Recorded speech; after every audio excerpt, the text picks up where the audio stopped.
धन्यवाद जितेंद्र भाई। इन दिनों जब भी हमारे कार्यक्रमों में कोई अतिथि आते हैं तो सामान्यतः उनका परिचय तो इंटरनेट के माध्यम से प्राप्त हो ही जाता है। संस्कृति मंत्रालय की वेबसाइट और साहित्य अकादमी की वेबसाइट पर यही सब कुछ पढ़ा भी है और अक्सर कार्यक्रमों में पढ़ा जाता है। आज पहली बार लगा कि इतना लंबा परिचय होना लाभदायक है, कॉफी पूरी हो गई।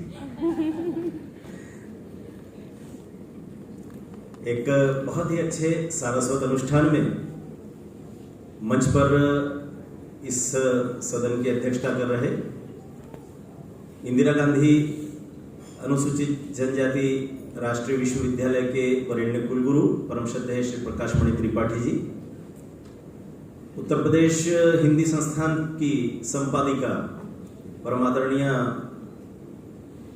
दुबे दीदी और अपना यहाँ का विश्वविद्यालय का जो हिंदी विभाग है उसकी विभागाध्यक्ष आदरणीय रेणु सिंह जी, इस पूरी आयोजना को जिनके संयोजन में मूर्त रूप हम सब लोग मिलकर दे रहे हैं, ऐसी आदरणीय अर्चना श्रीवास्तव जी, इससे पहले भी एक आयोजन में मनीषा शर्मा जी के संयोजन में एक युवा रचनाकार कार्यशाला के संदर्भ में आप सबके मध्य उपस्थित हुआ था। मैं उनकी उपस्थिति को भी प्रणाम कर रहा हूँ।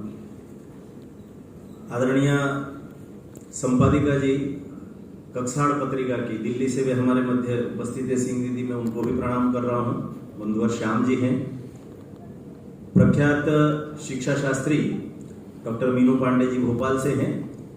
और बच्चे कहेंगे कि सब बड़ों में से एक एक प्रतिनिधि ले दिए, तो बच्चों के एक प्रतिनिधि को भी संबोधित करता हूँ। सारे विद्यार्थियों को जानकर बहुत आनंद होगा कि प्रधानमंत्री युवा लेखक योजना, जिसमें पूरे देश भर से केवल 75 बच्चों का चयन हुआ था और उन 75 बच्चों को 50,000 रुपये प्रति माह स्कॉलरशिप दी गई थी 6 माह तक। और एक पुस्तक का प्रकाशन केंद्र सरकार ने नेशनल बुक ट्रस्ट से किया था। अपने बिल्कुल पास के क्षेत्र में रहने वाली इंदु वर्मा हमारे बीच में बैठी हुई है, वे उस युवा लेखकों की टोली की एक सदस्य है। इंदु खड़ा हो जाओ तो सब जान लेंगे।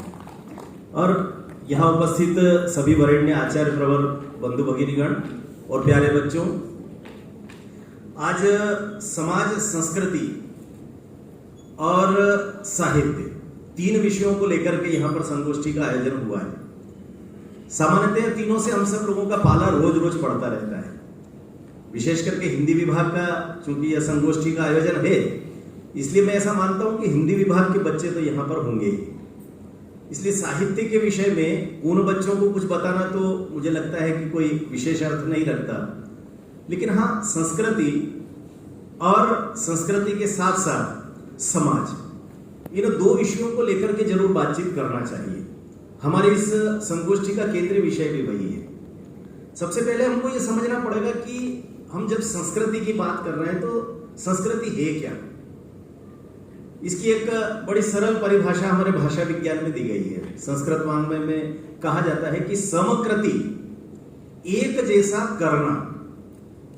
अभी कोई बात हम सबको यदि अच्छी लगे, जितेंद्र जी बहुत अच्छा कोई शेर शायरी, कोई कविता की 2 पंक्तियां कह करके और संचालन करे और उस कविता पर सबका मन मोहित हो जाए, तो एक साथ किसी को कहने की आवश्यकता पड़ती है क्या?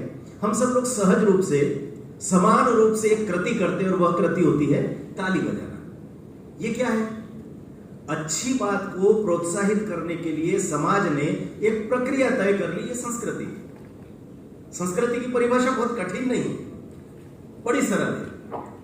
आप देश के एक कोने से दूसरे कोने तक चले जाएं, वो किसी भी भाषा में बोलने वाला प्रांत हो, मराठी बोलते हो, गुजराती बोलते हो, तमिल बोलते हो, तेलुगु बोलते हो, आप जाकर के कहिए राम राम। आप बताइए, पूरे भारत में कश्मीर से कन्याकुमारी तक और अटक से कटक तक सामने वाला व्यक्ति क्या जवाब देता है? दोनों हाथ जोड़ करके कहता है राम राम। ये होती है संस्कृति। दुर्भाग्य से हमारी नई पीढ़ी जब सोशियोलॉजी पढ़ती है, जब हिस्ट्री पढ़ती है, जब फिलोसफी पढ़ती है, तो इन विषयों को पढ़ते समय उनको ये भ्रांति हो जाती, क्योंकि पाश्चात्य विचारकों के विचार हम सबको इतने ज्यादा पढ़ाए जाते हैं। भारतीय दर्शन शास्त्र, भारतीय समाज विज्ञान, ये सब बड़ी कम मात्रा में हमारे पाठ्यक्रमों में होता है। तो हम सबको ऐसा लगने लगता है कि सभ्यता और संस्कृति एक ही चीज होती है, क्योंकि हमारे पाठ्यक्रमों में बार बार संस्कृति के लिए सभ्यता शब्द का प्रयोग होता है। क्या दोनों एक हैं क्या?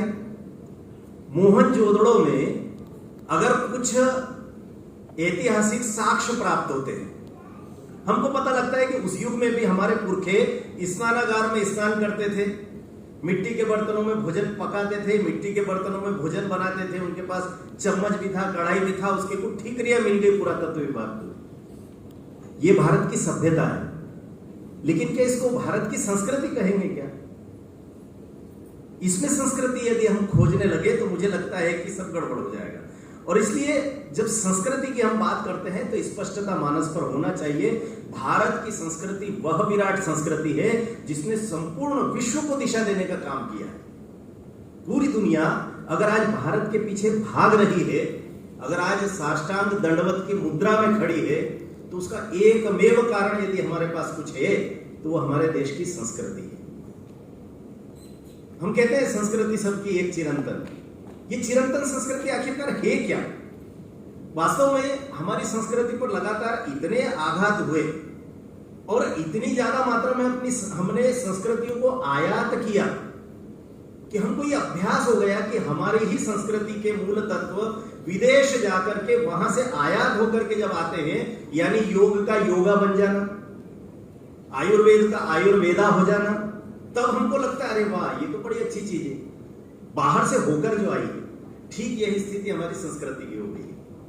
बाहर से जब आता है, अभी जब हमारी नई पीढ़ी के बच्चे जब सुनते होंगे कि इस दुनिया के बड़े बड़े मॉडल इन दिनों टैटू बनवा रहे हैं, और टैटू बनवाते समय कोई बॉडी बिल्डर है वो अपने सीने पर निर्भय लिखवा रहा है, कोई सत्यमेव जयते लिखवा रहा है, कोई सर्वे भवन्तु सुखिनः लिखवा रहा है। आप कभी नेट पर सर्च करके तो देखना, आपको 50 से ज्यादा उदाहरण मिलेंगे। ये क्यों हो रहा है? इसलिए हो रहा है क्योंकि हमारी संस्कृति घूम घूम करके वापस लौट रही है और हम इस कंप्यूटर पर सर्च कर करके बड़े आनंदित हो रहे हैं। हमको अच्छा लग रहा है, लेकिन हमने अपने संस्कृत वाङ्मय को, अपने साहित्य को कभी समझने का प्रयास किया क्या? ये विदेश में बैठे हुए लोग हमारी जिन बातों से प्रभावित हो रहे हैं वे लौट लौट करके आते हैं। इस्कॉन मंदिर में गोरों को जब आप अंग्रेजों का मंदिर वृंदावन जाते हैं, नाचते हुए देखते हैं। अभी एक वीडियो पिछले दिनों व्हाट्सएप पर हम देख रहे थे, अमेरिका के एक चर्च में हरे रामा हरे कृष्णा झांझ मजीरे बजा बजा करके लोग नाच रहे हैं। ये क्या है? ये संस्कृति है। संस्कृति की विजय जब होती है, संस्कृति की ध्वजा लहराते हुए जब भारत दुनिया में निकलता है, तो उसे किसी प्रकार के युद्ध की आवश्यकता नहीं पड़ती। वो पूरे विश्व को अपने चरणों में लौटने के लिए मजबूर कर देता है, केवल अपनी संस्कृति के बल पर। इसलिए इस संस्कृति को जब हम देखने की कोशिश करते हैं तो इस संस्कृति में क्या क्या है, तो हमारे पास हमारे 51 शक्तिपीठ है, हमारे 12 ज्योतिर्लिंग है, हमारे 9 विनायक मंदिर हैं, इतनी ढेर सारी चीजें। हम नदियों को मां कहते हैं, हम पर्वत में पिता मानते हैं, हम गाय को माता कहते हैं, हम चींटियों को आटा डालते हैं, हमारी माँ घर में भोजन बनाते समय पहली रोटी गाय के लिए निकालती है, आखिरी रोटी कुत्ते के लिए रख देती है। ये हमारी संस्कृति है। इसके लिए कोई बड़े भारी ग्रंथ पढ़ने की आवश्यकता नहीं है। जीते जागते ग्रंथ हमारे घरों में चलते फिरते आपको नजर आएंगे। हमारे दादा दादी, हमारे नाना नानी, हमारे कुलगुरु यहाँ पर बैठे हैं, नमिता दीदी बैठे हैं, इस अवस्था के जितने लोग हमारे यहाँ हैं, ये सब चलते फिरते संस्कृति कोश है। ये सिखाते हैं हमको कि संस्कृति ये होती है। और इसलिए मुझे कई बार लगता है कि संस्कृति को अगर ठीक ढंग से समझना है, हमारे कई अच्छे विचारकों ने कुछ बड़ी बारीक चीजों की ओर ध्यान दिलाया। पंडित दीनदयाल उपाध्याय जी का एकात्म मानव दर्शन जब हम पढ़ते हैं तो एक बड़ी अच्छी बात वो कहते हैं। वो कहते हैं कि हम हर साल रावण को मारते हैं। संस्कृति के संदर्भ में उदाहरण दे रहा हूं। क्यों मारते हैं? हम में से सब लोगों ने एक बार दशहरे पर एक बार क्या हर वर्ष रावण को मारा, जलाया। हम में से किसी का कोई नुकसान किया क्या रावण ने? कुछ नहीं किया। क्या किया था? प्रभु राम की पत्नी का अपहरण किया था। उस युग का सबसे बड़ा चरित्र का स्खलन। सजा कौन दे रहा है? पूरे भारत के लोग दे रहे हैं। अभी भी हम रावण को जलाते हैं। रावण के कामों से ये जो सामूहिक नफरत है, ये दरअसल संस्कृति है। नफरत में भी संस्कृति है, क्योंकि हम बुरे को बुरा मानना ये एक समान रूप से समकृति के रूप में सोचते हैं। और इसलिए कई बार ऐसा लगता है कि हम जो कुछ कर रहे हैं इस सबको करने से, चाहे ये सेमिनार हम कर लें, चाहे हम पढ़ लें, अपने पाठ्यक्रम को पढ़ लें, संस्कृति को समझ लें, समाज को समझें, साहित्य को समझें, इस सब से होना क्या है? आज इन 3 बिंदुओं पर जब हम चर्चा कर लेंगे तो उसका एकमेव हेतु क्या है? तो उसका हेतु होता है राष्ट्रीय चरित्र का निर्माण करना। ये जो साहित्य, समाज, संस्कृति, ये तीनों यदि सशक्त हुए तो क्या होगा? राष्ट्रीय चरित्र का निर्माण होगा। अब ये राष्ट्रीय चरित्र क्या होता है? नई पीढ़ी के बच्चों को लगेगा बड़े कठिन कठिन शब्द है। व्यक्तिगत चरित्र तो हमने सुना है, ईमानदार होना, साहसी होना, मित्रों के प्रति दयालु होना, मित्रता का निर्वाह करना, प्राणी मात्र के प्रति दया रखना, ये सब हमारे जीवन मूल्य जिसमें है उसका व्यक्तिगत चरित्र है। लेकिन राष्ट्रीय चरित्र तो एक बड़ा अच्छा उदाहरण इसको समझने के लिए आता है। इन तीनों बातों पर जब हम गौर करेंगे तो क्या निर्मिति होने वाली है? ये जो 3 दिन की संगोष्ठी होगी, हमको मिलने वाला क्या है? राष्ट्रीय चरित्र का निर्माण होगा। कैसे राष्ट्रीय चरित्र का? तो गुजरात के एक राजा की कथा आती है। उस राजा ने एक पड़ोसी देश के राजा ने जो है बड़े दिनों से प्रयास किया कि इस राजा को जीत ले, लेकिन जीत नहीं पा रहा था। अनायास इस राज्य के सशक्त राजा की एक चारित्रिक कमी पता लगने के कारण से 2 स्त्रियों के साथ उसके संबंध थे, तो उसके मंत्री की नाराजगी होगी। उसने कहा मैं इतना चरित्रवान और मेरा राजा चरित्रहीन है, व्यक्तिगत चरित्र खराब है। वो गया और पड़ोसी राजा को जाकर के इसकी सारी कमजोरियां बता दी। किला कहां से कमजोर है, सेना कहां पर कम रहती है, वगैरह वगैरह। पड़ोसी राजा ने आक्रमण किया, पूरे राष्ट्र को नष्ट किया, हराया, राजा को भी गिरफ्तार किया। लेकिन सबसे पहला काम पड़ोसी राजा ने क्या किया? मंत्री को दरबार में बुलाकर सरेआम फांसी पर चढ़ा दिया। मंत्री ने कहा मैंने तो आपका सहयोग किया था, मेरे चरित्रहीन राजा से मैं परेशान था। पड़ोसी राजा ने कहा मूर्ख व्यक्ति, व्यक्तिगत चरित्र खराब हो जाने से इतनी दुविधा नहीं होती राष्ट्र को, जितनी दुविधा राष्ट्रीय चरित्र खराब हो जाने से होती है। तुम्हारा राष्ट्रीय चरित्र खराब निकला, तुमने अपने देश के साथ घात किया है, यह सबसे बड़ा चरित्रहीनता का कारण है।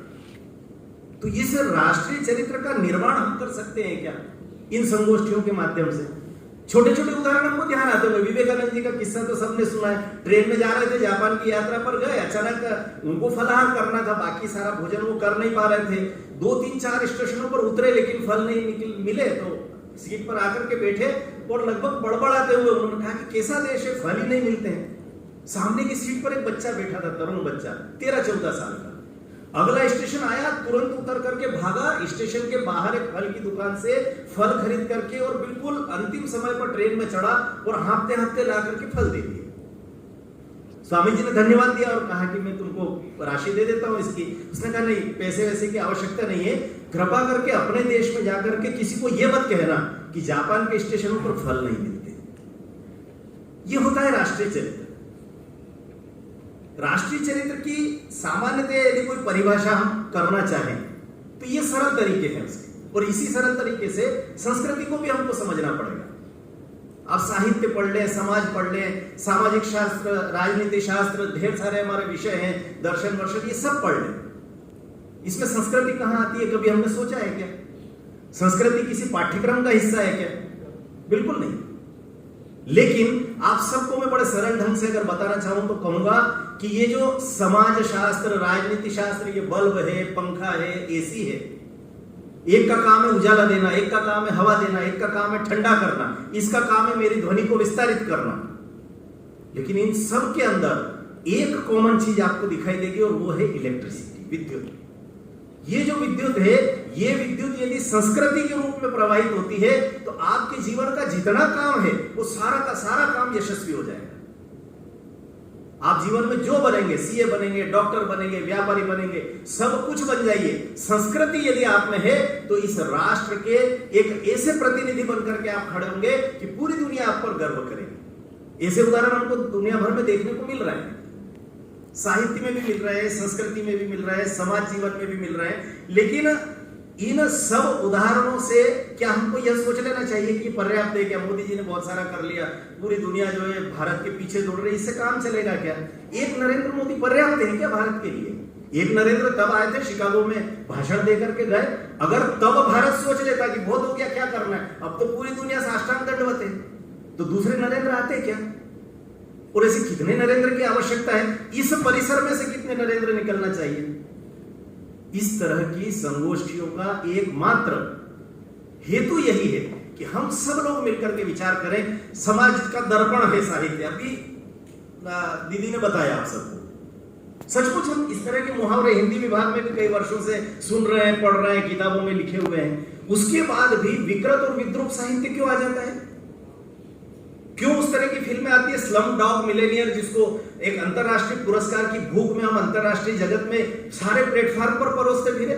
हमारे यहाँ झुग्गी झोपड़ियां हैं, हमारे यहाँ गंदगी है। आज का स्वच्छ भारत लेकर के कितने फिल्मकार गए अभी तक अंतरराष्ट्रीय मंचों पर फिल्म बनाकर? स्लम डॉग मिलेनियर लेकर के तो पहुंच गए थे तुम। इसलिए क्योंकि हमारे अंदर संस्कृति का करंट प्रभावित नहीं होता है। एक अच्छा फिल्म का डायरेक्टर, एक अच्छा फिल्म का अभिनेता, एक अभिनेत्री मन में कभी सोचे तो कि हम भारत के प्रतिनिधि हैं? ये जिस दिन हमने सोच लिया तो आप तय मान करके चलना कि हम अपने देश, समाज, साहित्य, संस्कृति में बात कर रहे थे। समाज का दर्पण हम कहते हैं। दर्पण की विशेषता क्या होती है? विद्रूप साहित्य क्यों लिखा जाता है? संस्कृति के अभाव में। कहा क्या जाता है, समाज में जो कुछ हो रहा है वो हम लिख रहे हैं। भाई मेरे, समाज में अगर एक किसी बुजुर्ग व्यक्ति ने किसी 5 साल की बच्ची के साथ बलात्कार किया तो इसका अर्थ क्या? इस देश के 8 करोड़ बुजुर्ग लोग बलात्कारी हैं क्या? कैसी मूर्खतापूर्ण सोच है हमारी। हम प्रतिनिधि किसको मान रहे हैं? संस्कृति के अभाव में हम विद्रूपताओं को, विकृतियों को साहित्य कहने लगे। और इसलिए मैं कई बार कहता हूं कि हाँ, साहित्य समाज का दर्पण है, लेकिन इस दर्पण के सामने आपको कपड़े पहन करके खड़े होना है या नंगे खड़े होना है, यह साहित्यकार को तय करना पड़ेगा। आप जैसे खड़े होगे, दर्पण वैसा ही साहित्य और समाज आपको दिखाएगा। समाज बहुत अच्छा है, समाज में बड़ी अच्छी अच्छी बातें हो रही है। हम सबको पता चलती है क्या? हम लोगों को मालूम पड़ता है क्या?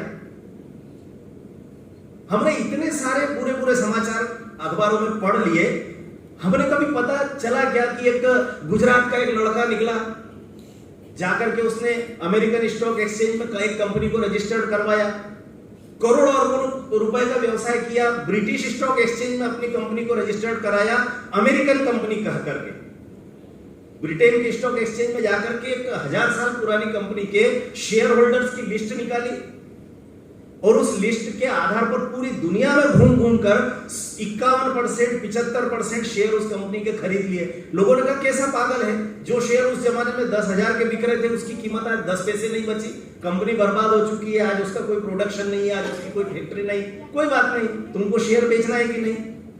तब 10,000 का था, आज 10 पैसे का है, मैं 10 लाख देता हूं। शेयर बेच रहे हो क्या? लालची अंग्रेज कौन थी? सबने अपने अपने शेयर बेच दिए। एक दिन ब्रिटेन की धरती पर उसने दुनिया भर के पत्रकारों को बुलाकर कहा, गुजरात का लड़का 25-26 साल की उम्र, और वो कहता है कि जिस ईस्ट इंडिया कंपनी ने मेरी भारत माता को 100 साल तक गुलाम बनाया था, उस ईस्ट इंडिया कंपनी के 75% शेयर मैंने खरीद लिए, वो भारत की गुलाम हो गई। अंग्रेजों ने कहा कि अब तो तुम्हारे वारे न्यारे हो जाएंगे, गुजराती तो व्यापारी बुद्धि के होते हैं, अब ये शेयर जो 10-10 लाख में खरीदे थे, 10-10 करोड़ में भी बेचोगे तो लोग ले लेंगे। अंग्रेजों की नाक का सवाल है। उसने कहा एक तगारी में रखूंगा और माचिस से आग लगा दूंगा सारे शेयर को। अब ईस्ट इंडिया कंपनी जिंदगी में कभी भारत की गुलामी से मुक्त नहीं हो सकती।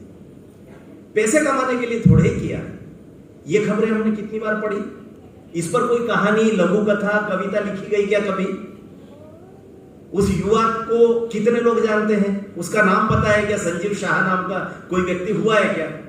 हम उसको बहुत जानते हैं जिसने यूनिवर्सिटी के कैंपस में कहा था भारत तेरे टुकड़े होंगे। सब जानते हैं, फ्रंट पेज पे समाचार बनते हैं। इसलिए कहता हूं कि साहित्य, समाज, संस्कृति, इन तीनों का अंतः संबंध समझना पड़ेगा।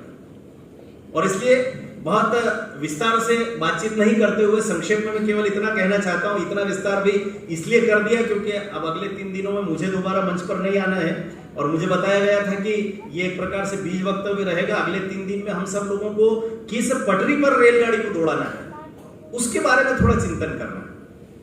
और इसलिए आगे के आने वाले व्याख्यान में हम, चाहे वह साहित्य हो, चाहे वह समाज हो, चाहे वह संस्कृति हो, इसके विषय में इन सकारात्मक बिंदुओं को समझने की कोशिश करें कि आखिरकार पूरी दुनिया भारतीय संस्कृति के पीछे कैसे दौड़ रही है। टेटू का तो एक उदाहरण मैंने आपको दिया, लेकिन ऐसे अनेक उदाहरण भारतीय साहित्य में भरे पड़े हैं। हमारे यहाँ के भक्ति साहित्य में विज्ञान से सम्मत चीजें इतनी भरी पड़ी है, कि आपको आश्चर्य लगेगा। हमारे यहाँ लीलावती नाम का ग्रंथ है, उसके एक एक श्लोक की आधी आधी पंक्ति में साइंस के दो दो सिद्धांत आते हैं, और वो सिद्धांत आते हैं जो लीलावती की रचना के 550 और 1000 साल बाद पश्चिम के विज्ञान जगत ने पेटेंट करवाया और नोबेल पुरस्कार लिए उस पर। आप सबको आश्चर्य लगेगा, संस्कृत के ग्रंथों में ये भरा पड़ा है। और पूरे विश्व का जितना बड़ा विज्ञान जगत है, उस पूरे विज्ञान जगत ने इस बात को स्वीकारा है कि भारत की संस्कृति में, भारत के ग्रंथों में ऐसी अभूतपूर्व चीजें, आपको अगर 3-4 चीजें फटाफट में अगर 5 मिनट में बताऊं तो शायद आपको जीवन भर काम आने वाली हो। आश्चर्य होगा आपको, विषय विस्तार से आपको खेद भी नहीं होगा, आपको यह भी नहीं लगेगा कि कोई व्यक्ति आया और बोर करके गया भाषण में, क्योंकि भारत के गौरव की बातें हैं। मैं आपको संक्षेप में बताता हूं। एक आइंस्टीन का जो समय सापेक्षता सिद्धांत है वो रेवतक पुराण में आता है, पता है आपको? साइंस के विद्यार्थी कभी पढ़ करके देखना। आइंस्टीन कहता है कि हम यदि किसी प्रकाश की गति से चलने वाले यान में बैठकर अंतरिक्ष में उड़ करके और वापस लौटे तो शायद यहां पर कुछ 2-2.5 घंटे बीते होंगे, लेकिन इस बीच यान में 2-2.5 घंटे बीतेंगे, लेकिन यहां आएंगे तो यहां पर लगभग 42,000 वर्ष बीत चुके होंगे। रेवतक पुराण में कथा आती है ऐसी, उस कथा को अभी विस्तार से नहीं बता रहा, लेकिन रेवती वाली कहानी है। बलराम से जिनका विवाह हुआ कृष्ण के बड़े भाई से, तो उनकी हेल्थ हाइट ज्यादा थी, तो ब्रह्मा जी के पास पहुंच गए पिताजी रेवतक। ब्रह्मा जी ने कहा कि तुम अक्षरा बेटी को साथ लेकर के आ गए, जाओ तुम वहां पर, अब द्वापर युग है और वहां पर कृष्ण बलराम 2 आए हैं, बलराम बड़े भाई हैं, उनसे इसका विवाह कर देना। लेकिन उन्होंने कहा कि तुमने ये अच्छा किया कि यहाँ बेटी को साथ लेकर आए, अन्यथा जितनी देर में यहाँ पर ये वृंदगान समाप्त हुआ, इस बीच में पृथ्वी पर 27 चतुर्युगी बीत चुकी है।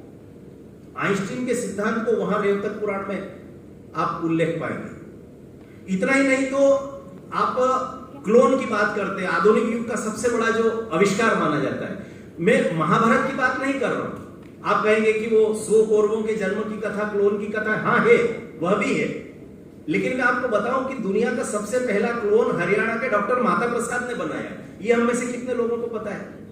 विदेश के जितने जीव विज्ञान के वैज्ञानिक हैं, उन्होंने इस बात को स्वीकार कर लिया है बकायदा। उन्होंने कहा पेटेंट नहीं करते, हम लोगों ने काम किया और भूल गए। और उन्होंने ये भी साथ में कहा, मैंने दादा दादी से ये कहानी सुनी थी महाभारत की, कि एक गर्भ को 100 कुंभ में स्थापित किया था, 100 संतति पैदा की थी, और उसी आधार पर मैंने भैंस पर एक प्रयोग किया और भैंस के 2 बछिया को एक गर्भ से जन्म देकर के 2 बछिया को पैदा किया। ये क्लोन पहली बार भारत में आया था। इतना ही नहीं तो कलाम साहब लगातार विजन 2020 आप पढ़े हो, कहते हैं कि जितने आग्नेयास्त्र बनाए हैं हम लोगों ने, चाहे वो इसरो काम कर रहा है, चाहे भारत के जितने परमाणु विज्ञान के जितने संस्थान काम कर रहे हैं, वो सब के सब पुराणों से प्रेरणा ले रहे हैं। और ये बात केवल कलाम साहब कह रहे हैं ऐसा नहीं है। श्रोडिंगर का नाम हम सब ने सुना होगा, वेव मैकेनिक्स में, फिजिक्स में। श्रोडिंगर कहता है, बड़ा मजेदार वाक्य है उसका, वो कहता है फिजिक्स के जिन सिद्धांतों को मैं भौतिक शास्त्र में सिद्ध नहीं कर पाता, उसके लिए मैं उपनिषदों का सहारा लेता हूं। श्रोडिंगर ने कहा है, आप कभी नेट पर सर्च करके देखना। ओपेनहाइमर 16 जुलाई 1945 दुनिया का पहला परमाणु बम का परीक्षण। ओपेनहाइमर क्या कह रहा है? वो कह रहा है दुनिया में सबसे पहले परमाणु बम का परीक्षण महाभारत युद्ध में हुआ है। श्लोक उद्धृत कर रहा है वो गीता का, 16 जुलाई 1945 को। हम में से कितने लोगों को पता है? हम लोग लगातार भारत को कोसने का काम तो करते रहते, लेकिन भारतीय संस्कृति कैसे पहुंचती है, हम में से कितने लोगों को पता है? मलेशिया इतना बड़ा मुस्लिम राष्ट्र है दुनिया का, मलेशिया के पार्षद से लेकर राष्ट्रपति तक जब वो शपथ लेते हैं तो वो एक वाक्य कहते हैं, उरुसान सेरी धुली बागिंदा, वहां की भाषा में बोलते हैं। भारत के एक व्यक्ति ने कहा ये क्या अर्थ होता है इसका? तो कहते हैं हम इस शपथ में ये कहते हैं कि जैसे भरत ने राम की चरण पादुकाएं सिंहासन पर रखकर एक सुराज्य की स्थापना की थी, हमको ईश्वर ऐसी शक्ति दे कि हम उस चरण पादुका के रजकण की शपथ लेकर के सुराज्य स्थापित करने की कोशिश कर सके। शपथ किसकी ले रहे हैं? प्रभु राम की चरण पादुका की। दुनिया का सबसे बड़ा मुस्लिम देश है। इंडोनेशिया में सारी अर्थव्यवस्था खराब हुई थी। इंटरनेट पर आप देखेंगे 20,000 रुपए का नोट छापा, गणेश जी का चित्र छापा। इसे ढेरों उदाहरण है। रॉकफेलर सिडनी में शादी कर रहा है, उसके वीडियो को यूट्यूब पर सर्वाधिक देखे जाने वाला वीडियो घोषित करता है गूगल। क्या है उसमें? साड़ी पहन करके वहां की प्रख्यात मॉडल है और साथ में वहां का सबसे बड़ा उद्योगपति धोती कुर्ते में विवाह कर रहा है। आखिरी में आकर के दोनों क्या कहते हैं, यदि आप अपने गृहस्थ जीवन को दीर्घजीवी बनाना चाहते हैं तो वैदिक पद्धति से विवाह करिए। इस वीडियो को अरबों खरबों लोगों ने भारत में देखा। हम कौन से साहित्य, कौन से संस्कृति, कौन से समाज की बात कर रहे हैं? इन विद्रूपताओं, विकृतियों की तरफ ध्यान देने की आवश्यकता नहीं है। जितना गौरवशाली इतिहास हमारा है, जितना गौरवशाली वर्तमान हमारा है, उससे अधिक गौरवशाली भविष्य भारत की प्रतीक्षा कर रहा है। और उस नवीन भारत का, जिसके सपने को विवेकानंद जी देख रहे थे, उस नवीन भारत का नक्शा बनाने का काम ये 3 दिन की गोष्ठी करेगी, ऐसा मेरा विश्वास है। बहुत बहुत धन्यवाद। नमस्कार।